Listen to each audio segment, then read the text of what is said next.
Good afternoon, ladies and gentlemen. Hopefully I can follow that introduction. Gavin, Phillip, Police Scotland. My aim in the 5 minutes I've got is just to provide a very brief overview on the topic with the aim of generating some discussions and hopefully some questions. My post title is Head of Programme 2026. I will come back to that, but I'm primarily here for the post that I did up till May this year, which was Local Government and Parliamentary Liaison. So I just want to set a wee bit of context in terms of Police Scotland. We're 3.5 years into a new organisation. Very importantly for me, policing in Scotland did not start with Police Scotland in 2013. Very important to build on what worked in legacy forces and seize the opportunities brought about by reform. Have we done that? This is a personal perspective. 41-year crime low, very much an enhanced response to major incidents, tragedies such as the Clutha helicopter accident, the bin lorry, a really good response in terms of major events such as the Commonwealth Games and the Ryder Cup, which took place in Scotland in 2014, which would have been very challenging under the legacy force arrangements. Access to specialist services has certainly been enhanced across the country. Investigation of rape and domestic abuse and public protection as a whole, in my view, has been tremendously enhanced. We've also saved the budget of 3 legacy forces within the first 3 years of Police Scotland, which I think is a tremendous achievement. But there has been undoubted challenges nationally, imposing locally in terms of local variations and not really taking account of local variations has been a common complaint, a perception, particularly around armed policing and stop and search. A perception that we didn't listen as an organisation. We came away from engaging, we came away from partnerships and prevention. As I say, a perception with regard to that. There's clearly counter-arguments. A very negative staff survey, borne out as well by the Association of Scottish Police Superintendents survey as well. No long-term strategy or vision for policing and no long-term financial strategy. In terms of the Scottish approach to government, that sets the tone for policing within Scotland. It is a bit different, I think. It's very much a lean towards community wellbeing. There's a perception or reality that Scotland aligns itself more to Europe in terms of shared learning and good practice, England and Wales, US and Canada. I don't actually share that. I'll look at good practice from anywhere, and I think most people in Scotland would be absolutely the same. But it's very much an agenda around collaboration, prevention, partnership, participation and tackling inequality. So in terms of the key areas for me that I can only cover very briefly in 5 minutes, Scottish Parliament created in 1999. We're now into the 5th term, 2016, third consecutive term in office for the Scottish National Party, who were 2 seats short of a second consecutive majority in May. We have devolved and reserved issues. I don't intend to go in to any of these. In terms of governance, the Justice Committee and also a Justice Subcommittee on Policing, which may or may not continue into the new Parliament. The Justice Committee is chaired for the first time by an opposition Member of Parliament. The Subcommittee over the first 3 years of Police Scotland has been incredibly intrusive, very challenging on issues such as the aforementioned armed policing, stop and search and also things like front counter closures. The Scottish Police Authority was established under the Police and Fire Reform Act in 2012, the birth of Police Scotland in 2013, primarily to hold the Chief Constable to account, but also to maintain policing, promote policing and the continuous improvement of policing. Has it been a seamless journey? Far from it. The early days were very much public spats. Interestingly, when the new chair of the Police Authority came on board, he was tasked by the government with doing his own review, the chair review, not the Scottish Police review of governance. And one of 31 recommendations, 2 that stick out for me, the need to be clear around roles and responsibilities with Police Scotland, around that to be clearly defined and communicated, and also in terms of the tripartite agreement with the Scottish Government, Scottish Police Authority and Police Scotland to conduct a review of the original structures. So loads of other recommendations. These are absolutely key with regard to myself. I've put down local scrutiny and linked to national. 32 local authorities in Scotland. At a local level, really good governance and indeed additional governance and working very well. A lot of those national issues that are imposed locally are some of the challenges going forward. And I just want to finish with regard to 2026. I was fascinated yesterday in terms of 2052, that being mentioned, and maybe we're not being ambitious looking at 2026, only 10 years away. But this is in collaboration with the Scottish Police Authority. It's about a long-term vision for policing. It's about a long-term strategy and a blueprint, but it's a journey into 2026 that will start from the 1st of April. So we will have a new sustainable operating model, which will be evidence-based for the first time, which will be about horizon scanning and will allow us to make and come forward with really difficult decisions around capability and capacity of the organisation and start working with partners as to what we stop doing and what indeed the role of policing is.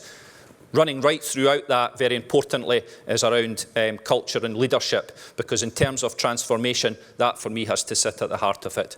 That's my time, folks. More than happy to take questions as part of the session once everyone else has spoken. Thank you very much.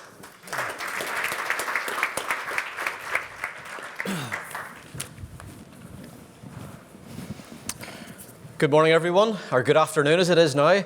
Just when you've got used to listening to a Scottish accent, I'm sorry, but you're going to have to listen to a Northern Ireland accent for another 4 minutes and 51 seconds, just that's as good as it gets. My name is Sam Donaldson. I'm currently Detective Superintendent in the Police Service of Northern Ireland. I love the titles we give ourselves. I'm the Hub Commander for Intelligence South, which sounds really grand. It means I look after intelligence and surveillance authorisations for the south part of Northern Ireland. Prior to that, for 2 years, I had the grand title of the Head of Command Secretariat, which is what I'm going to talk about for a few moments here. Some detail around that, which I'll give you, but I also want to get something in now. I've just been asked to do a 20-day review by our Chief Constable of our recruit training with a look at culture, what it looks like, and what are our recruits actually coming out and what skills do they actually have. So if anybody is doing that or is involved in training right now for recruits, I would love to get a chat with you immediately after this. I need to set my talk in the context of Patton. I'm sure, I'm not going to ask for a show of hands, I'm sure most of you will remember the Patton report and how we shifted from being the RUC to the birth of the Police Service of Northern Ireland. But PSNI is based on a number of principles. 2 of those are very much accountability and engagement, and they very much go hand in hand with government. And I want to put those both in the same context and explain what my role as Head of Command Secretariat was for 2 years and is now being done by another colleague. So, in terms of accountability, I am not for one moment going to try and take you through that slide, which is now behind me, and you should have a copy. That is what accountability in Northern Ireland looks like for the Police Service of Northern Ireland. You will recognise some of those bodies. I would suggest, and I would probably advocate and argue, that we are probably the most accountable organisation in the world, not just the most accountable police service. All those bodies have an interest. At one point, we had almost 1,000 recommendations, which all these bodies had presented to us. The frightening thing was that different bodies would have recommended the opposite recommendation. So it's been a massive, massive challenge trying to get through that. So that's what accountability looks like. This is what engagement looks like at the very highest level. But just to try and put that into context, I'm not going to talk you through that. It would take me a full day to explain what engagement looks like. But down the right-hand side is effectively the Northern Ireland office, national security, a direct link to Parliament and all that side of things. Down the middle is assessment, if you like, Her Majesty's Inspector of Constabulary, which do come and assess us, but also things like the Criminal Justice Inspectorate of Northern Ireland, which is a whole other body that we have holding us to account and we're engaging with on a regular basis. And over on the left-hand side is the day-to-day stuff, which is the Northern Ireland Policing Board, the Department of Justice, the Department of Communities, the Department of Resources, the Department of Finance, the Office of the First Minister, the Deputy First Minister, etc., etc., etc. So what I'm trying to say is I'm trying to paint a picture of a very cluttered landscape. That sounds very negative. I don't want it to be negative. I want to tell you in the time that remains how we do that. So we've had a new beginning. We have a cluttered landscape, but we have appointed in our organisation a team called Command Secretariat. The Head of Command Secretariat doubles up as the Chief Constable's lead staff officer and the person who runs the Command Secretariat team. The Command Secretariat team effectively run 3 things. Number 1, communication outside the organisation. That's everything from the Prime Minister to Mrs. Bloggs, who wants to make a complaint that police didn't attend. All of that comes into our communications hub, which is called Command Secretariat. We also do all the engagement with all those departments I've talked about, from a legislative perspective, from a partnership perspective. It all comes into that one hub. And the last thing which Command Secretariat does, which is a very important third part of the triangle, is all our corporate governance. So if you can imagine, it's all coming in there, it's all going out. Under no circumstances can this small team deal with all that. The idea is that under the leadership of the superintendent who runs it, the team will manage all that communication in and out and effectively make sure that the right person is engaging with the other right person. We were chatting earlier on about, I sometimes drove home wondering, what did I actually do today? But a lot of what you actually do is about putting the right people together and saying, you need to deal with that. So just to finish, I've 20 seconds left. That strategic engagement takes place and the tactical engagement. And as the head of Command Secretariat, you drive a lot of that. You make a lot of decisions on behalf of the Chief Constable around who should engage. At a strategic level, for example, new legislation may be coming in, community planning may be coming our way, similar to what we already have in Scotland. So it's the head of Command Secretariat's responsibility to make sure that on behalf of the Chief and on behalf of the organisation, the right people are engaging with the right politicians, the right partners, and you have a lot of work to do around that. And you end up with so much in your head. It's incredible, all the links you've made. From a tactical perspective as well, it is your responsibility on a day-to-day basis to form those relationships and almost let those people who have created those relationships to get on and do the day-to-day business, but make sure you're on top of it. So just to close and to finish off with, it is really cluttered, it is really complex. Accountability and engagement are almost one, but we have designed what I think is a very, very good system, and a very, very good hub is probably the best way to design it, to talk about it, where everything comes in, everything comes out, and most importantly, we keep the Chief Constable and the senior executive team happy that the ball's still going. I'm slightly over, apologies.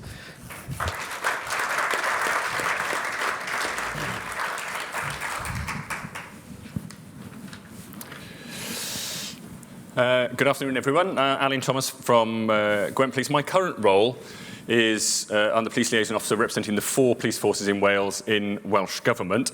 So whilst I'm from Gwent, at the moment I'm working with all 4 forces. Really helpful actually this afternoon just to talk through what might seem a simpler level of devolution in Wales and therefore governance of the police, and yet makes it somewhat more complex because it's an odd relationship. To help do that, I've got some slides, and also I've neutralised my accent. So, normally I don't speak like this. So in Wales then, back in similar sort of time frame to Scotland, post the referendum, after Labour came in 97, a devolution model was set up, which was called a conferred model. So for those who get excited by such some terminology, certain things were conferred to Welsh Government that they ran. So they were, can't see with my glasses, there we are, local government, so that's your local councils, health, social services, so all things like safeguarding, fire and ambulance, so some of the legislation passed most recently by UK government don't relate to Wales, housing, education, and those sorts of things. Now, when I did these slides, it was just post the Euros, and I got very excited, so I also put sport there, which is true. It is a devolved matter, and clearly made a huge difference because I think we won the Euros, did we? I'm not quite sure, but we got very far.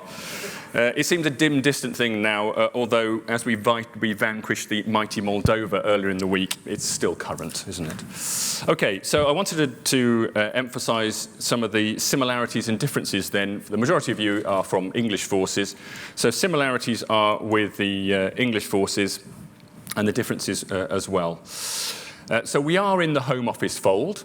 We're part of that family of forces, the 4 forces in Wales.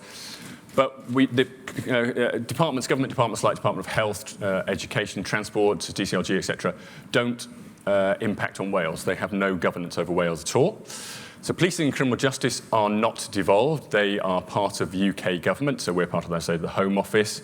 Governance, as with England, is through PCC, so locally elected. And our chiefs and chief officers form part of the NPCC, so the committees, the structures of that way, we're all part of that process as well.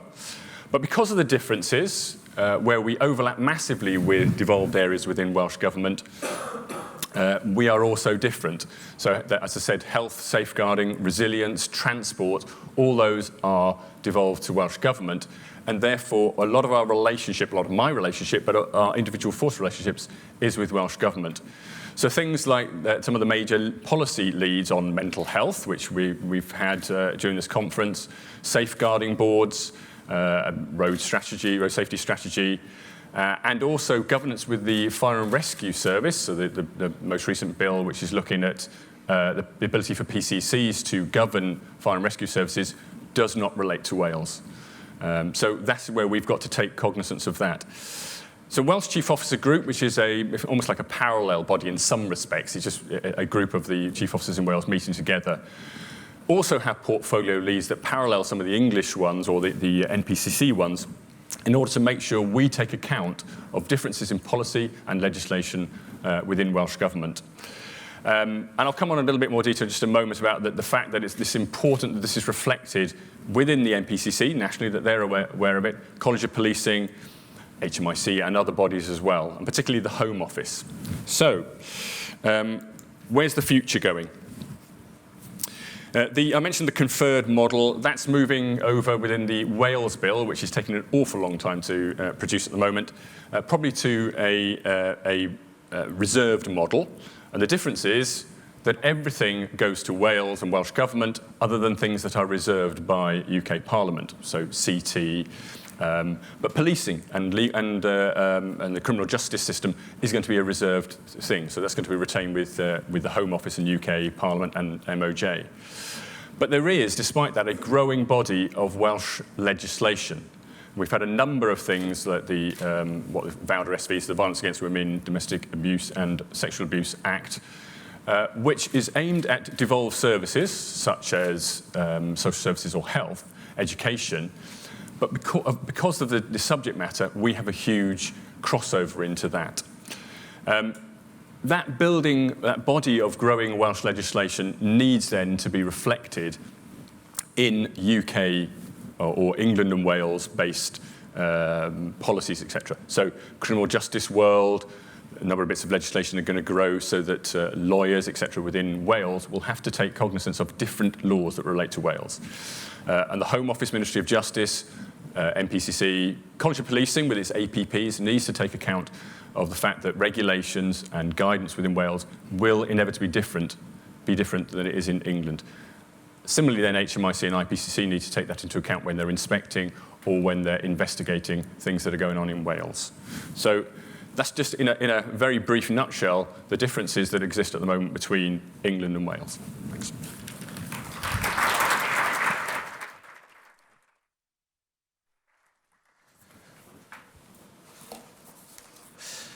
Good afternoon.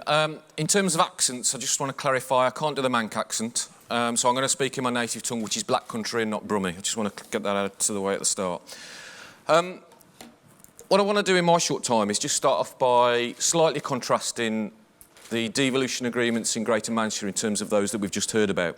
What we've just heard about is devolution in constituent countries of the United Kingdom, whereas devolution in Greater Manchester represents devolution of a region of England, which obviously is the first of several. Contextually, though, you can see from the slide that the economy of Greater Manchester is larger than that of both Wales and Northern Ireland.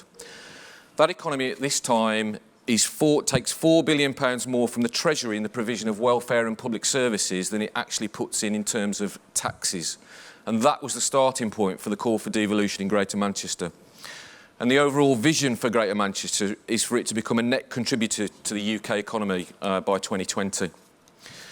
So we've led to a number of devolution agreements have been signed with the government at the moment, and they include governance, which includes the election of an elected mayor, which will take place next year, health and social care devolution, which is absolutely critical in my view, fundamental review of services for children, transport, and most recently, devolution of criminal justice.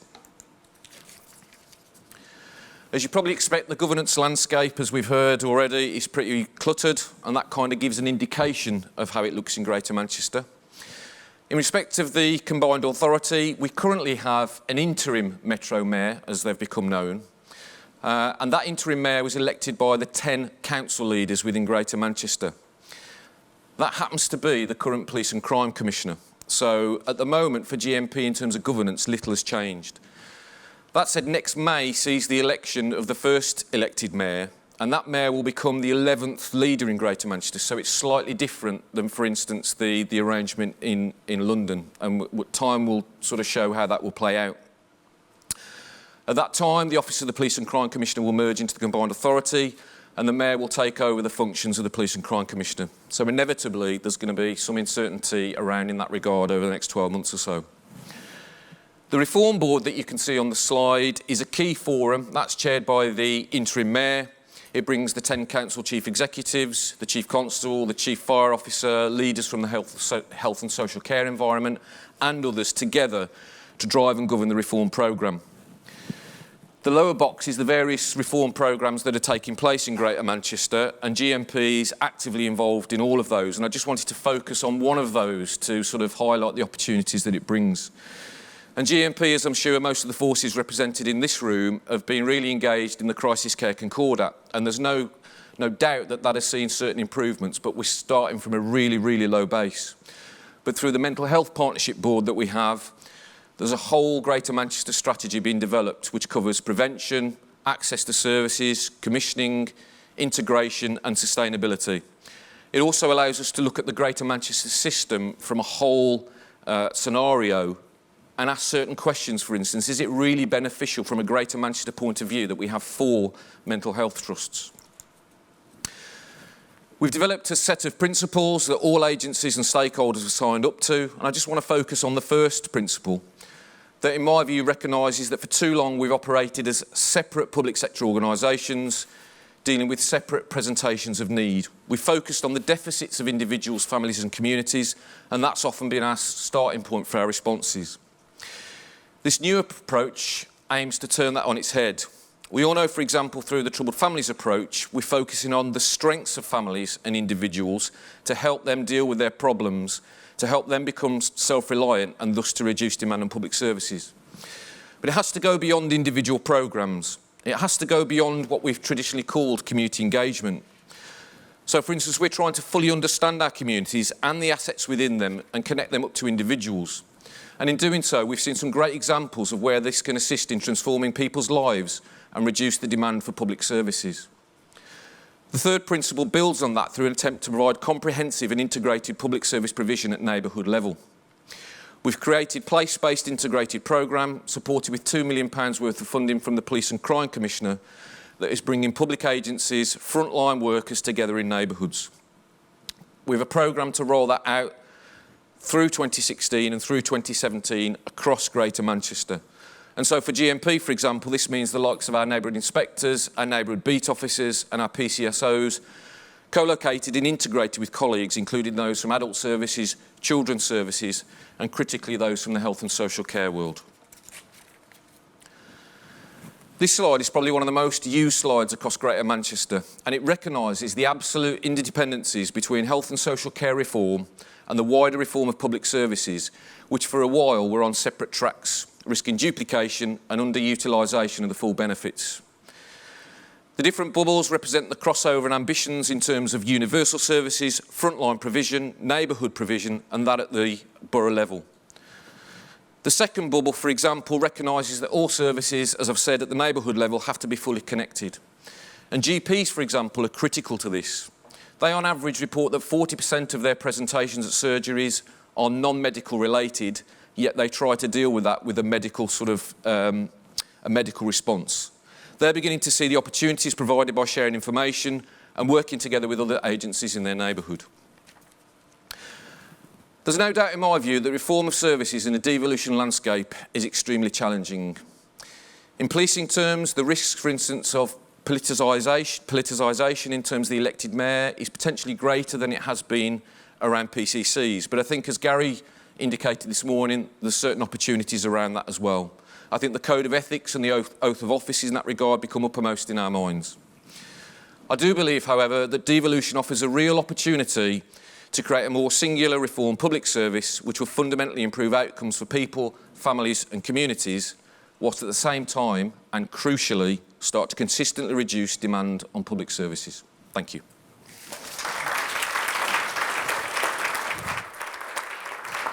Thank you all very much indeed. As usual, please stick your hand up. We'll get our microphones in place. If you want to make a comment or ask a question, just attract the attention of one of my microphone assistants. We've got someone there right away. Tell us who you are, sir. Let's have it. Good afternoon, Ben Snuggs from Hampshire. Thank you very much, very interesting. We're in an interesting position in Hampshire with two kind of rival bids at the moment around consultation for devolution, a Solent one with our unitary authorities and a Hampshire-wide one. I'd like to know, please, possibly from all four of you, what your personal view is of how you have navigated those politics, because already we see the terminology around rival bids, and you've mentioned PCC and that whole kind of dynamic. I'd be really fascinated to know what your personal reflection on how you've done that is. Let's go with you first of all, Gavin. Well, I mean, I mentioned obviously the fact that we're still a relatively new organisation. You know, it's really, for me, I mean, it's quite simple. It's investing the time in terms of building the engagement. You know, we've had to do that. We weren't starting from scratch because a lot of it was at a local level, and I think that's what's been really key for us, and that's what's really worked. It's that local engagement. The challenge has become where we've tried to make major change, where you're trying to get a degree of corporacy and consistency across Scotland, going from what was previously 8 chief constables to 1, so people's access locally to the chief constable and the executive team is now extremely limited. In some cases that's fallen to an area commander at chief inspector level, so that's a tremendous change, and there is a feeling that actually that change has been imposed upon them, you know, so actually that corporacy and consistency takes no account of local variation. But I think we are starting to recover some of that ground, you know, actually through making sure that a lot of the engagement is led locally and actually tailors back in at a national level. But certainly far from straightforward, but key to building that productive working relationship. The one word that stuck out from your speech to me was the word intrusion, right? And you talked about at times massive intrusion, right? And that's what I think a lot of people in this hall are going to pick up on and fear. Yeah, I mean, I think that there's a recognition from the improvement service, this has not just come from the organisation, that the level of governance and scrutiny is greater than ever before. The involvement of locally elected members across Scotland, their access to actual commanders, although it's at a reduced level, is greater than ever before. But when you've got a Justice Committee, a Justice Subcommittee, you've got a Scottish Police Authority, you've got local scrutiny panels, as well as HMICS, Audit Commission, there's a lot of different people who want a bit in terms of that scrutiny and governance, and it's making those relationships work and investing the time to do that. Is that what you feared when you talked about politicisation in Greater Manchester?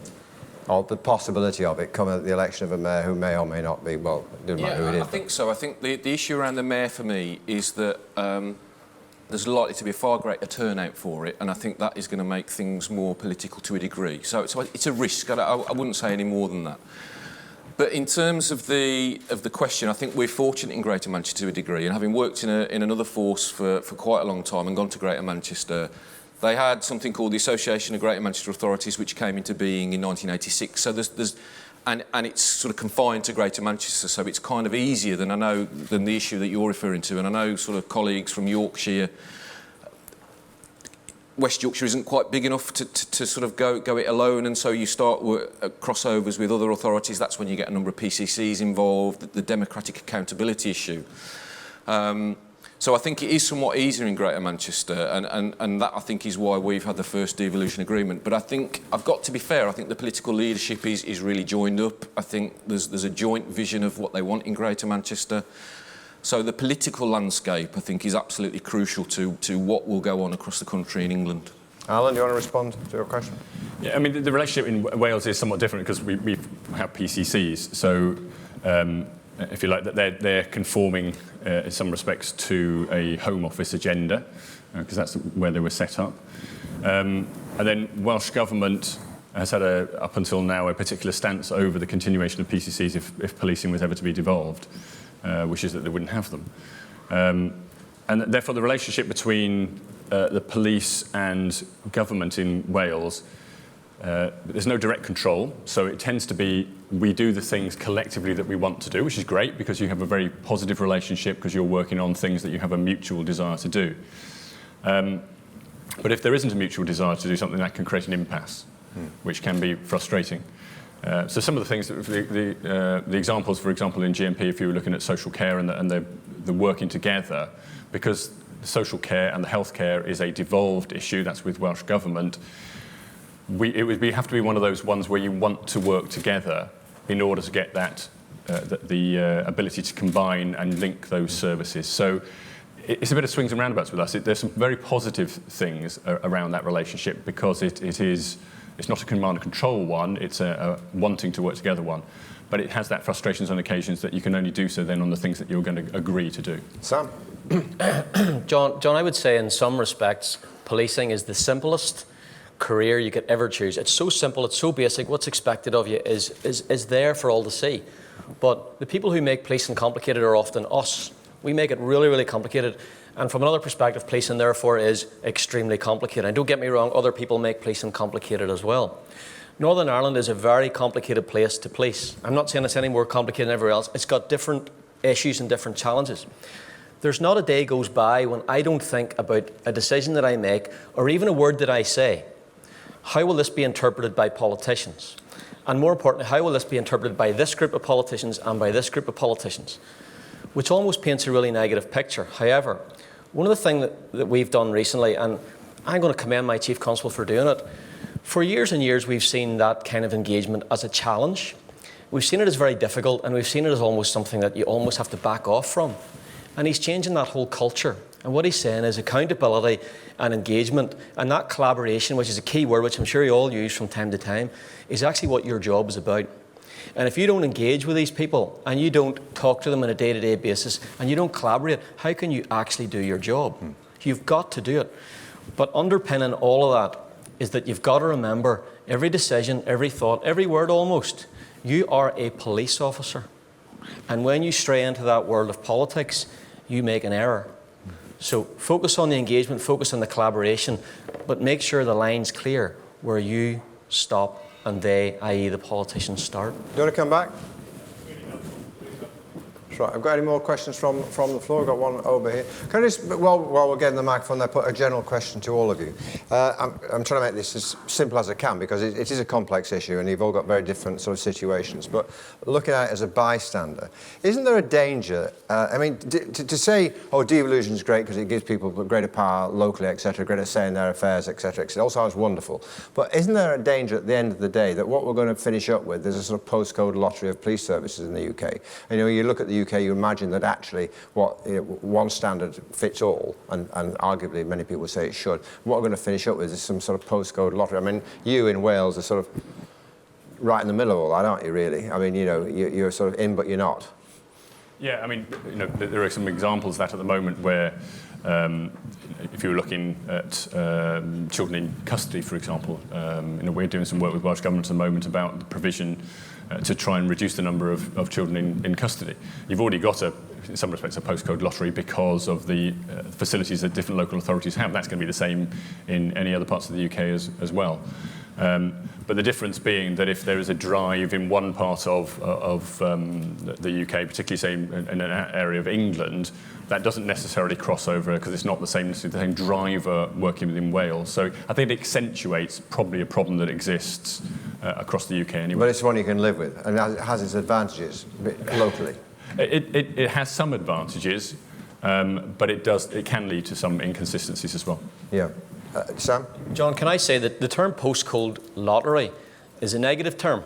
And whenever you use that term, people are thinking, yeah, there's a problem there. I would actually suggest that we can turn it on its head and it can be a positive term, actually, because I don't care who you're dealing with. Every single victim of crime, every single vulnerable person requires a slightly different service from the police service. And every community requires a slightly different service. So I think that we should make that a positive thing. And yes, there are some risks around the standard and the service that is supplied, but it's not about that. It's about getting right down to the heart of dealing with individuals and individual communities and making sure that those people get a service that is required and that we keep those people safe. Do we have a question around here? Right, yeah, tell us who you are, sir, again. It's Paul Sanford from Norfolk. It's principally a Manchester question, Neil. What do you think inspection will need to look like in the new arrangements? The proposals which you spoke about joint delivery of local services sounded really encouraging, but I could see that potentially that could be undone by a single Ofsted, a single HMI. So how does that need to work? Very perceptive. It needs to look radically different. It's something, again, under the sort of leadership of the combined authority that we have been doing through workshops, through trying to put a case for change. We are engaged, GMP is engaged with HMIC, others are engaged with Ofsted and others. But you're right, and we've had examples of that where an Ofsted inspection for one of our local authorities that was challenging and not a great result on paper, absolutely took them to a different position in terms of how they were collaborating. Ourselves around, I mean, domestic abuse is a great example. We know that that has to be a multi-agency response. And the police response has often been around focusing on robust action, you know, that's the phrase we use, which usually involves someone being arrested. But we know from all the research that actually most victims of crime, when they call police, they don't want the relationship to break up. So there needs to be different ways of approaching that. Everybody knows that, and we're looking at that. So we've got various initiatives going on around domestic abuse. But again, we had an HMI inspection, which again wasn't brilliant for GMP. We've come a long way since. But the initial focus of the force was an action plan, a GMP-centred action plan, which put us back in our organisational silo. And as we've got more experienced at working in this space, we are standing up for one another and resisting that temptation. But there's no doubt until the inspection regimes change, that's going to be a problem. And a great example was our Peel inspection, I forget which one, but it was about 48 pages. And everything that we do now has got really a multi-agency perspective to it through the environment that we're in. There was half a page on partnership arrangements. So it's a great question, and it's going to be a challenge. What about local rivalries? Local rivalries is the wrong way to describe it. In fact, I mean, I'll come back to you in a minute, but I'm talking about, I'm reading about all the time the danger, at least, that the Northern Powerhouse idea it could fall apart. Local authorities don't necessarily agree on what they want out of this, and various agencies don't agree what they want out of this. Is that something you've encountered in Scotland, and how has it sort of impacted on you as a police service? I think if that happens. I think one of the key things is culture. I mean, mentioned 10 organisations. The reality is that policing was done differently in the west of Scotland than it was in the east, and there's been a perception that it, not least because the first Chief Constable of Police Scotland came from Strathclyde, that there was a perception it was a west takeover. In reality, I think what we certainly tried to achieve was a blend of good practice across the country. But it did lead to some, there was issues, for example, in Edinburgh with regard to the approach that had been taken in partnership with the local authority around the policing of saunas.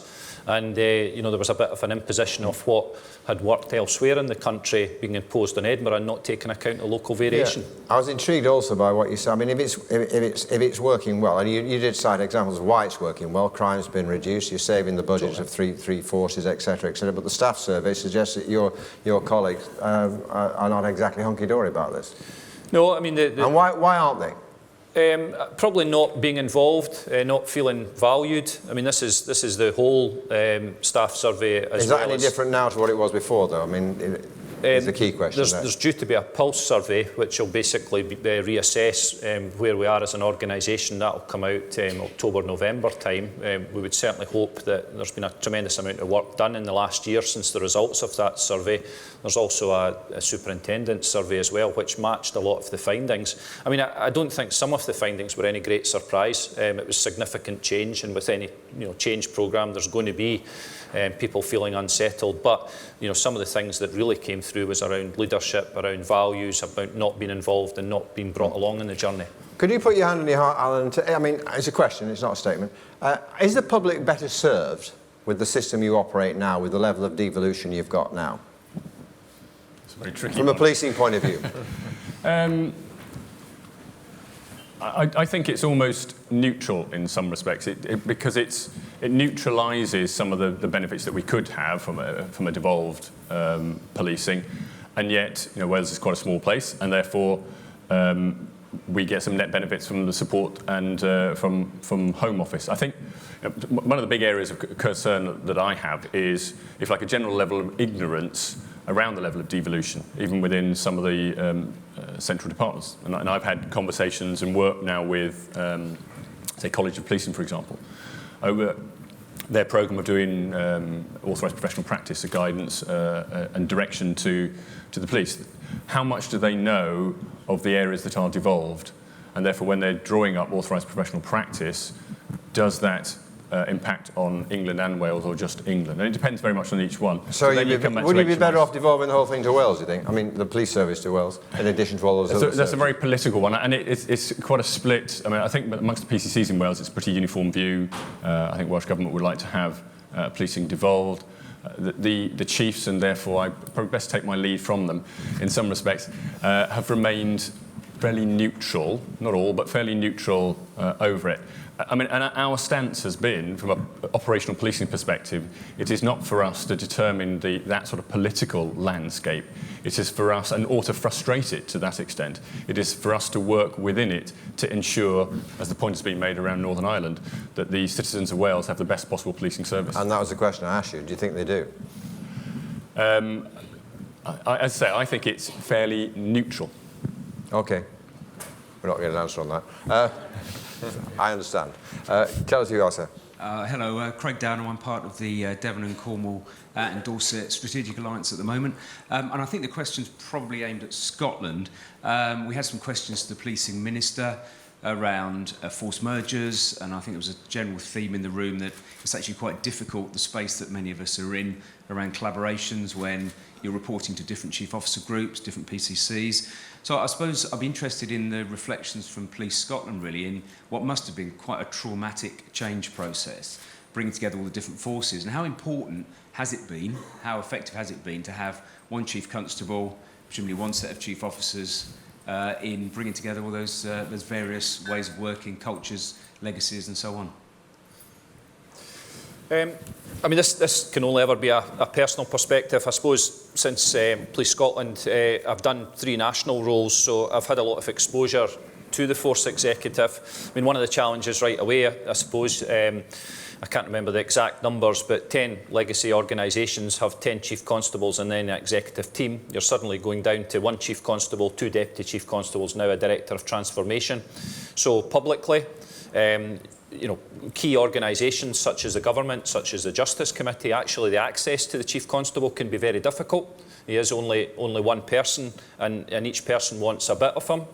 It's also incredibly difficult for him to be visible and his executive team within the organisation. But I would argue that actually the most important people that people want to be visible is their local leaders. So really, you know, the actual direction set by the organisation is key, and having one executive team who actually have the authority to be able to do that, rather than what we had previously in terms of, you know, basically a collaboration of a number of chief constables that really didn't have, it was good practice they came up with, and it wasn't enforceable. So actually, when the chief constable went back to their own force, really people could ignore what was in place, and you had then a whole mix of, and you know, I suppose it comes back to the postcode lottery.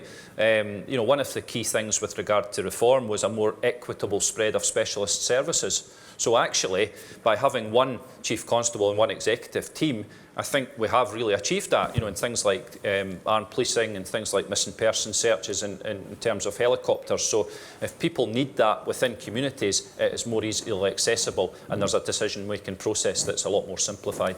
You were nodding your head there, Sam. I mean, you've got a different set of concerns and different set of issues and a completely different political landscape to sort of cope with. But does it work in that way for you? It does. I was nodding at the point where you talked about local leaders, and I absolutely agree with that 100%. PSNI has been through 15 years of change. Lots of people would say change fatigue is just part of our day-to-day job. It's difficult to think of a day when I haven't come into work when something's changed. But the way you get through that change is to have that vision set by one individual or a good strategic team. But it's the local leaders who actually get the people through that. And I know, like Gavin says, lots and lots of people feeling lots and lots of pain.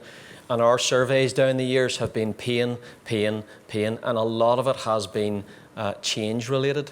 But we can see changes now as things settle down, as a clear vision's established, as politics matures, And to go back to your previous point, by the way, I would have said, yes, I believe the people of Northern Ireland get a better service with devolved policing, full stop. I would debate that all day because local people care about local things.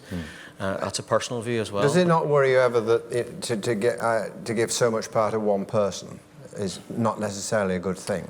No, because that one person is never an island. There's lots of people around them, and I believe the culture of police leadership is very much one of collaboration, even within the organisations. And like Gavin, I've been exposed to my senior team for 2 years, worked with them every single day. And that's probably the thing that surprised me most about the chief, the deputy and the ACCs, that I probably had a perception that they were people who make decisions, go and do it. I don't see them like that at all. I see my most senior leaders as people who are very collaborative and who think through decisions, both with themselves and with partners through IAGs, through engagement with other people.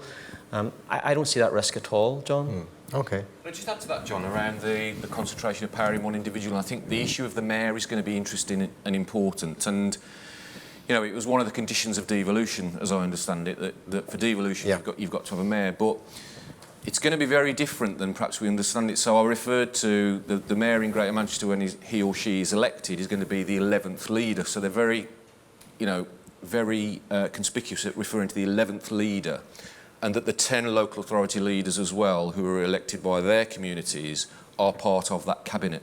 And so it's not necessarily going to be the iteration that you've got in London of one person having, you know, the levers of power and whatnot. And I think it will be really interesting as to how that sort of plays out. And I do think there's still a lot of work to do around what does devolution mean to the community and how we explain that. And we know that there's a deficit around that at the moment. Do you think people care? I mean, do you think people actually give a monkeys, quite frankly, how you're organised and who says what? They just want a decent police service, don't they? They just want to see bobbies on the beat in some cases, and they want to see villains caught and locked up. Indeed, and I think that's absolutely the point, in that they don't just want a decent police service, they want decent public services. And, and I really believe that this is the opportunity for us to absolutely transform public services. And so if you have the conversation around, yes, different organisation, but it's about better services, then that for me is how you articulate it.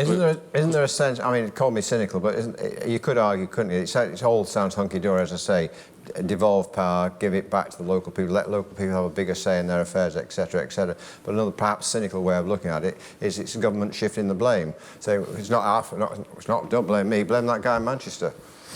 Yeah, I think that's a risk as well, but I mean, you either go with that or you actually...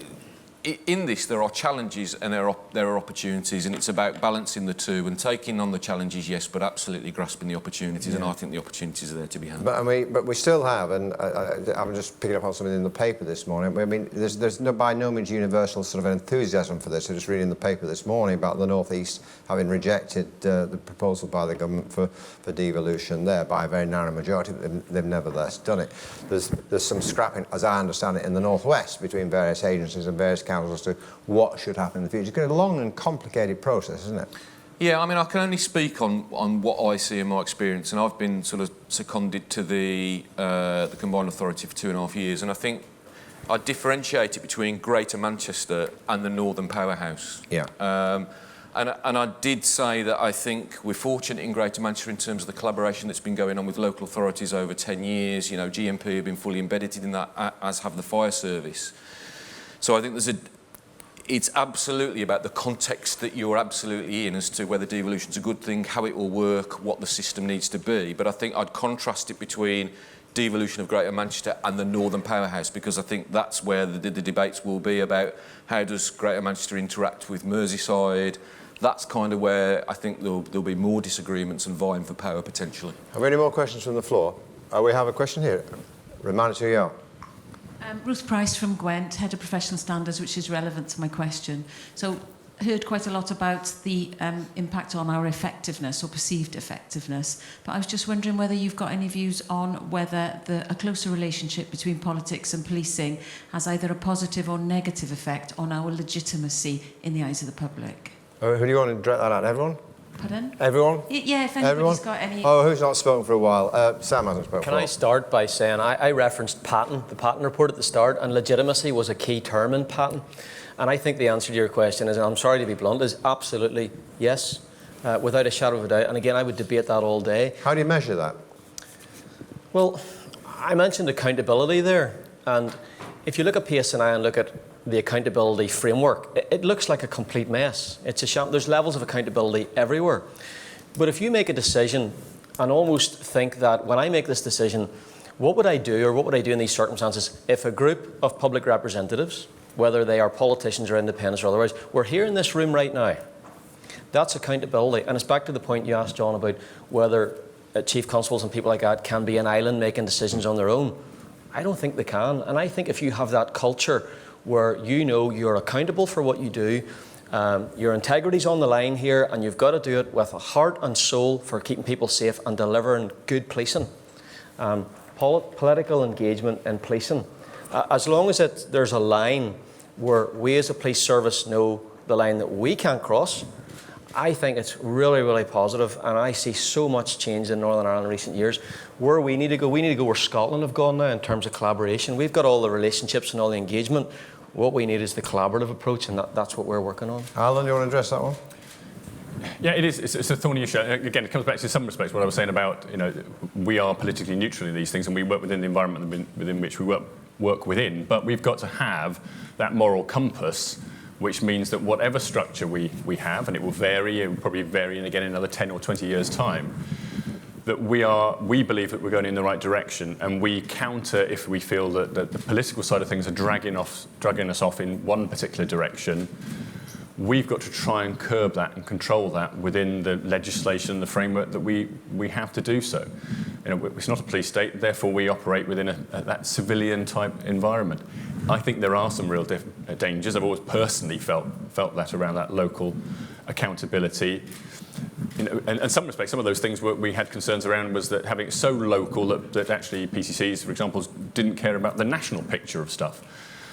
But I think in the main what we're finding is that isn't true. The Strategic Policing Review is still determining some of the shapes of our forces and what we can contribute to a national picture.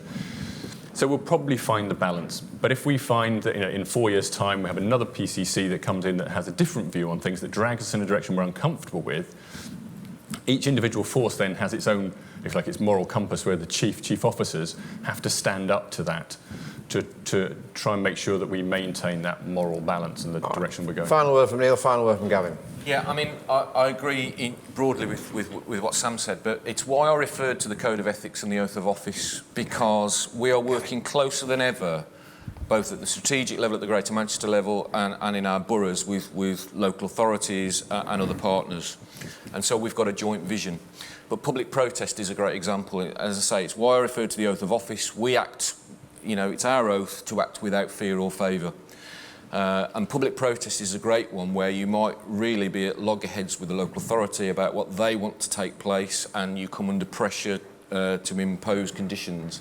And I think that's when it's really, really important to fundamentally remember that we are separate organisations with separate responsibilities, albeit we are working really closely for, as we see it, the benefit of the public at large. But I think it's a real issue that we need not to lose sight of.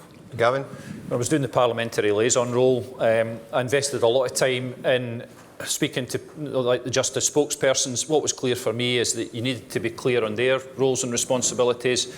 I needed to invest time in conveying my role and responsibilities. You needed to speak about agendas and get that on the table. That agendas wasn't negative, but we had specific agendas with regard to that. And I suppose the question is, what would the public expect? They would expect you to work together for the overall safety, well-being and vulnerability within communities. So for me, what you tried to do was create a positive working environment.